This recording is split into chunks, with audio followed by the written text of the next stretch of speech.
HIIT isn't necessarily better than LISS?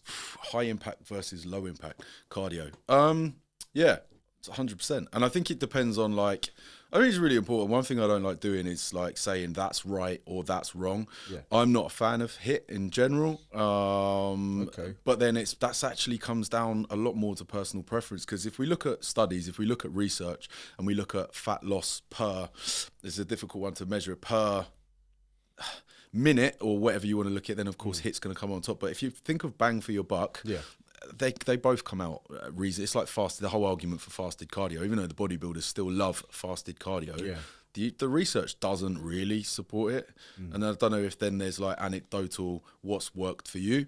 I remember doing a cut many years ago now, maybe 15 years ago, where it was all HIIT. I just did loads of HIIT, and I lost muscle. Yeah. But arguably back then, again, I have to say anecdotally, because when I think back, I probably didn't have other elements of things at the same level as they are now. Do you know what I'm trying to say? My protein intake, my nutrition, correct, yeah, timing, the that kind of specificity of like protein and when and doing things for. I think I was doing fasted HIIT as well for a while, so I was just I was just eating into muscle. So for me personally, LISS or low impact is always the one, and I just find it easier to manage because steps, all right, LISS is steps, but it's still very low impact. I can sit on a treadmill and do a bit of work for 20 minutes, and it's for me personally tends to be my preference, and with the research that kind of doesn't really put one in front of the other. Yeah, I think it depends on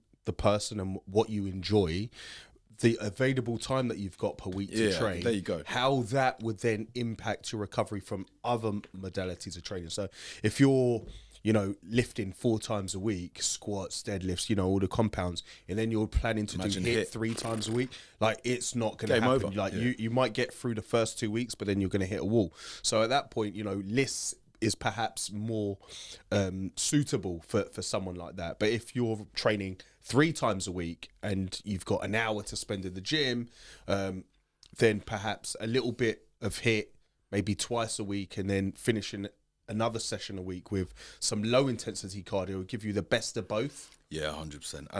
And you're spot on there with like time. I've got a client who, I keep saying, let's just keep the focus in a fat loss phase, keep the focus on steps. And he's like, I just hate walking. I hate fight. It's the time as well, not just hate walking, but it's just, I don't want to walk an hour and a half a day. So he would literally rather just get some more aggressive cardio in there. And then of course all the benefits, of cardiovascular health and all that. There's that side of HIIT where there's benefits as well. So this is a boring debate, because what we're basically saying is it doesn't fucking matter. It doesn't fucking matter. Although what I am going to say is there is research to say that HIIT is really good at mobilizing fat.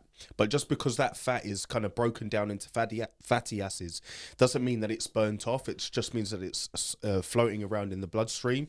So anytime you do HIIT, and this is something that I prescribe to all my clients, is if you're doing HIIT, and let's say, in a proper HIIT session, it's not an hour at Barry's bootcamp. No. It's 10 to 15 minutes on a rower machine, treadmill, assault bike.